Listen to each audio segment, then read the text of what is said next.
Hello friends, in the last class we have studied about Bohr model and we had two calculation, that is radius of nth Bohr orbit and velocity in the nth Bohr orbit.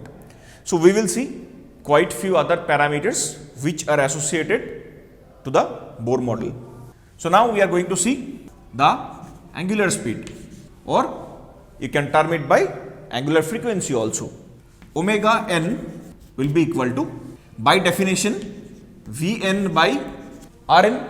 Vn value we already got, so it is going to be 2 pi k square by h into z by n into 1 by r, means that will be switched, so it will be 4 pi square k z square into m divided by n square h square.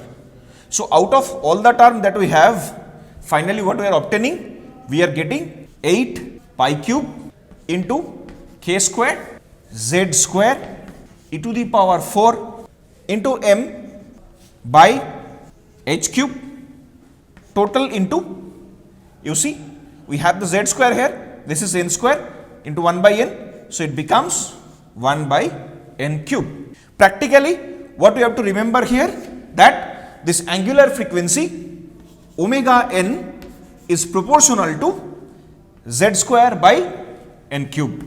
So we will remember this is proportional to z square by n cube. Next we will deal about frequency and time period, which is also pretty easy, don't panic. You see, after getting the value of omega n, we can write frequency Fn is going to become omega n by 2 pi, standard formula. So from that we can check 2 pi means only here cancellation will be there. So the term will be 4 pi square k square z square e to the power 4m divided by n cube h cube. So here also you can check that Fn is proportional to z square by n cube, and time period we all know is equal to simply 1 by Fn. We got the Fn value here. If you substitute the result here, we will get time period, and time period will vary proportional to n cube by z square. Next we will see this. Remember, whenever charge particle is revolving in an orbit, a circulating charge particle is equivalent to a current loop. So I have write. Now let us imagine that the electron is revolving in an orbit which is given by Rn. Suppose the charge is here, the electron is orbiting. So in that case, I is equal to, we can write charge divided by t. T is the time period. So we can write charge is the charge of an electron divided by t, means we can write 2 pi r divided by speed. So current will become EV by 2 pi r. So from the corresponding values of V and R that we have obtained over here, if we substitute, we can get the current associated with the revolving electron. Now we will see magnetic field induction even at the center of the circulating charge particle, nucleus is there, and then we will see magnetic moment. Let us see. So if I take this as the circulating charge, then here I am interested to calculate the B value. This is Rn. So as per the formula that we know, for a current loop at the center, magnetic field induction is mu naught I by 2R. Since there is only one loop, so n value is equal to 1. Now I we have already calculated mu naught by 2R into I means EV by 2 pi r. So on a net, B is coming to be mu naught by, you check, it is coming to be 4 pi into EV by r square. So this is the B value that we will get at the center or at the nucleus. Now come to the point of getting magnetic moment. Mu is equal to, we know, I into A. So I we already got. So I is equal to, we can write EV by 2 pi r. A means we can write pi r square. So hence from here we can check mu value is coming to be pi cancelled, 1 r cancelled. So it is coming to be EVR by 2. Now before proceeding further, we know as per Bohr's quantum condition, angular momentum L is equal to mvr, that is equal to nh cut. So from this equation, if we pick the value of Vr and substitute the value of Vr in this equation, so final result we are going to get, this is equal to n into Eh cut by 2m. That is the magnetic moment value. Interestingly, you see, if I put from this result of mu, if I put n is equal to 1, I am getting mu is equal to Eh cut by 2m. This is a standard value. This is Bohr magneton. What is Bohr magneton? Bohr magneton is the SI unit of atomic magnetic dipole moment. So next, let us learn about the mass energy equivalence. It was one of the most legendary discovery that we have in the history of physics. It is being crafted by Albert Einstein.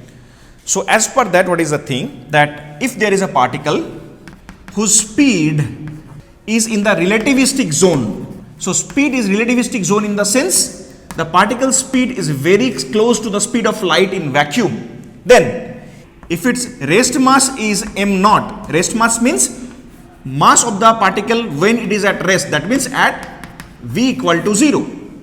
If it starts moving, it will gather mass. So then the relativistic mass of the particle m will be given by rest mass plus gain in mass. How much mass will be gained? E by c square. E is the amount of energy related to the movement. So from there we can write m minus m naught is equal to E by c square. So from there the equation that we write, that E is equal to delta m into c square. This is the mass energy equivalence relation. From there we can check this delta m factor. Delta m is nothing but m minus m naught. This is known as mass defect. So mass defect here in this case is the difference between the relativistic mass and rest mass. From another perspective, you see, when the electron is revolving in Bohr's orbit, here is the electron, and if we consider the nucleus is here, we know already that in this direction attractive electrostatic force will act. So we can write Ze, that is a charge of the nucleus, into charge of a single electron divided by 4 pi epsilon naught r square, that is equal to mv square by r. From there mv square we obtain Z square divided by 4 pi epsilon naught r. So from there half mv square we can write, this is Z square divided by 8 pi epsilon naught r. This factor half mv square is giving us the value of kinetic energy. So if we carry on the calculation from there, we can write that binding energy EB is equal to, we got Mi minus m nucleus into c square. Now look at closely. This means we can write Z number of protons are there. Mass of each proton is mp. So total proton mass is Zmp in scattered condition, plus n number of neutrons are there. Mass of each neutron is mn. So this becomes the total mass of the scattered nucleons. You think about the rest mass of nucleus. What can I write? I can write total mass of the atom minus, there will be, if Z number of protons are there, then there will be Z number of electrons. So minus Z number of electron mass, that into C square.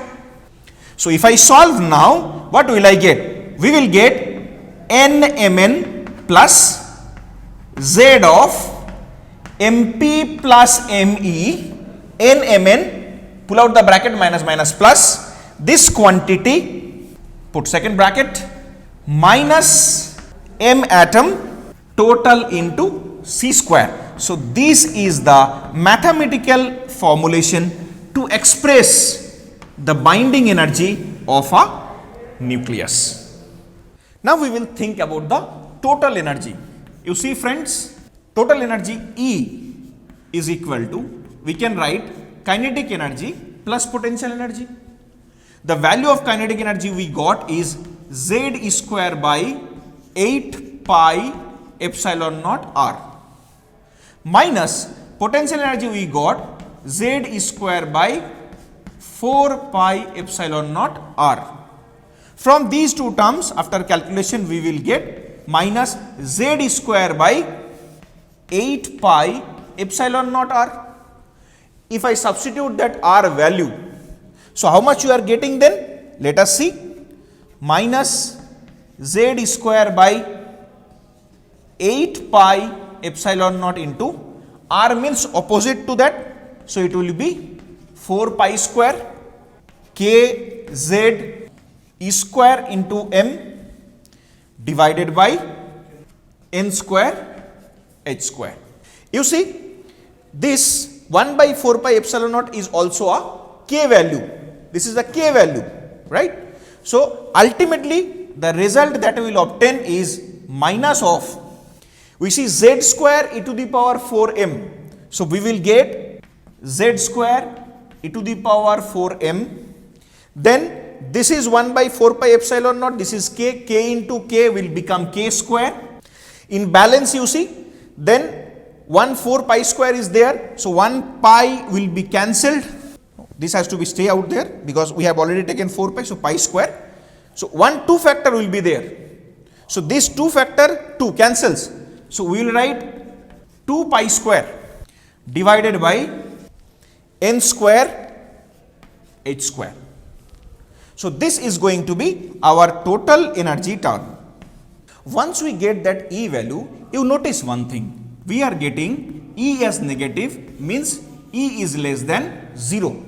The sole significance of getting E less than 0 is that these are the conditions for stable orbits. So all those Bohr orbits defined by principal quantum number will inherit negative energy, which is an alternative proof that they are stable orbits. Now we will see this topic, that is finite nuclear mass correction. You try to imagine, we are observing the electron is revolving around the nucleus when the observation is made from the nucleus. Like, suppose if this is the nucleus and here we have the electron, if they are separated by a distance r, when the observer is here, it is seeing that the electron is revolving. If we fix an observer here, then it will see the nucleus is revolving. So why not we think about a common ground from where we can see that the entire system is revolving about the center of mass with same angular speed. Suppose this is the center of mass, about which it is rotating with omega.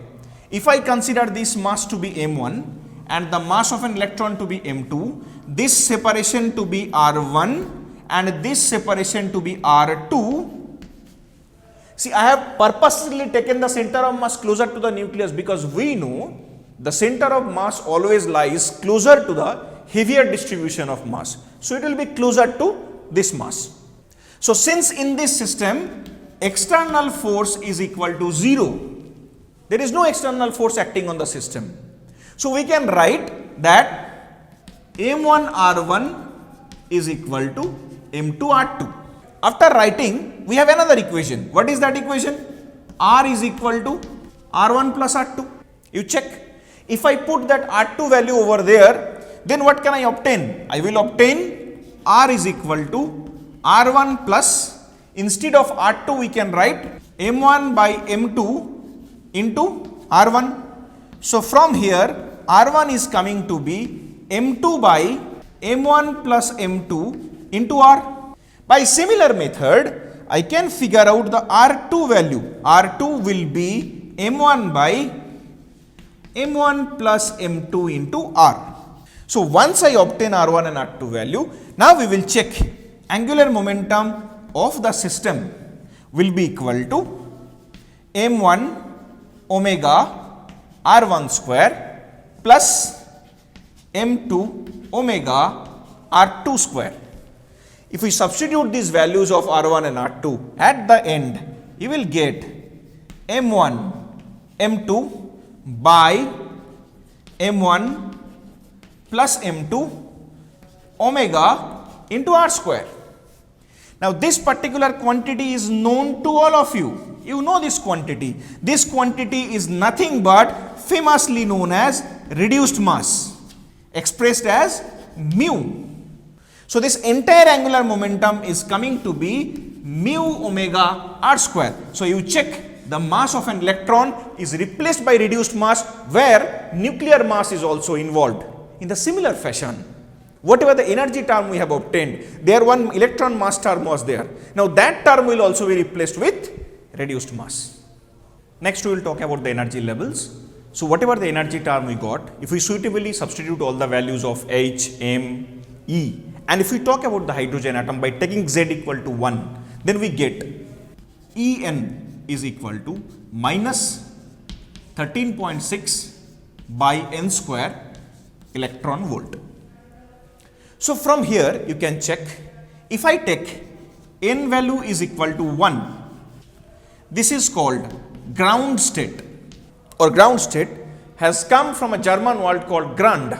It means the lowest possible energy state. So what is the lowest energy that it can have? It can have minus 13.6. How?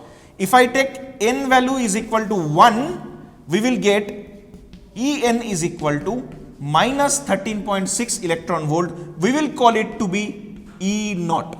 So E naught is the ground state energy. So if I want to depict it by line, you check, we are taking this as N equal to 1 and the corresponding energy we are having E naught. What is E naught value? Minus 13.6. If I take the N value to be 2, then you check E2 is coming to be minus 13.6 divided by 4 EV. So that means we can write this is equal to minus of, this is equal to E naught by 4. So we can write this is the level which is N equal to 2 and their energy is equal to E naught by 4. In the similar fashion, we can take here, this is N equal to 3, its energy will be equal to A naught by 9. Further proceeding ahead, this is N equal to 4, energy is equal to E naught by 16, and it goes on. Now there is a very interesting thing.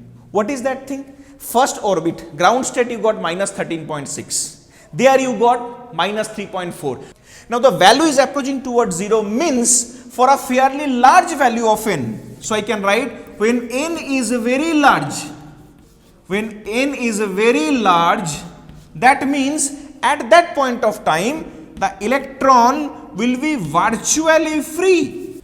Virtually free from means what? Means it is far away from the nucleus. If it is far away from the nucleus, we can write that if attractive force that is acting with the nucleus is almost 0. So if attractive force equal to 0, then it is free. Free means it can have any energy ranging from 0 to infinity. It will behave like a classical particle as per the distribution. Then in that region, the energy level will not be discrete, rather it will appear to be a continuous level. This is known as continuum. So come to this E value we have already seen in nth Bohr orbit. En is equal to minus 2 pi k square z square e to the power 4m by n square h square. So from there we can figure out the value of E1 and E2. So once I figure out the value of E1 and E2, it was eventually 2 pi square. So after figuring out the E1 minus E2, if an electron makes a transition from N1 to N2, then what we can see?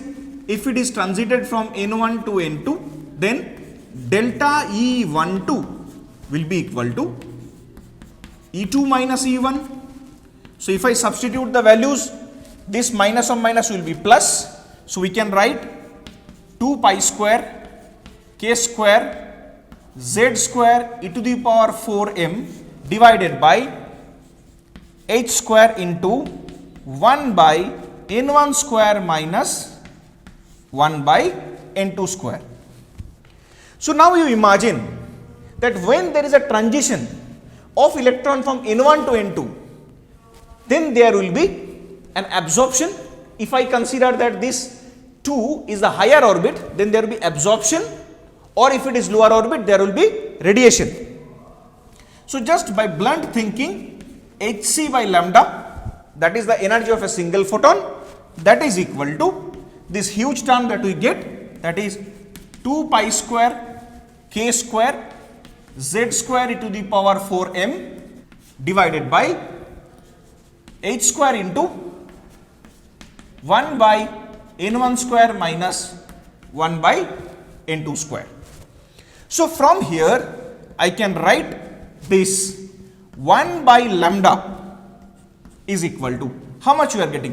1 by lambda, c will come down, h will come down. So we will get 2 pi square k square z square e to the power 4m divided by ch cube into 1 by n1 square minus 1 by n2 square. So now here this entire term will be written as 1 by lambda is equal to r z square into 1 by n1 square minus 1 by n2 square. This term that you are observing here is known as wave number.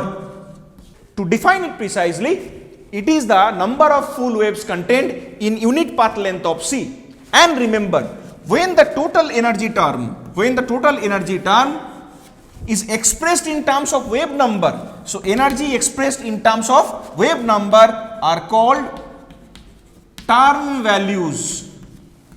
So total energy expressed in terms of wave number are called term values.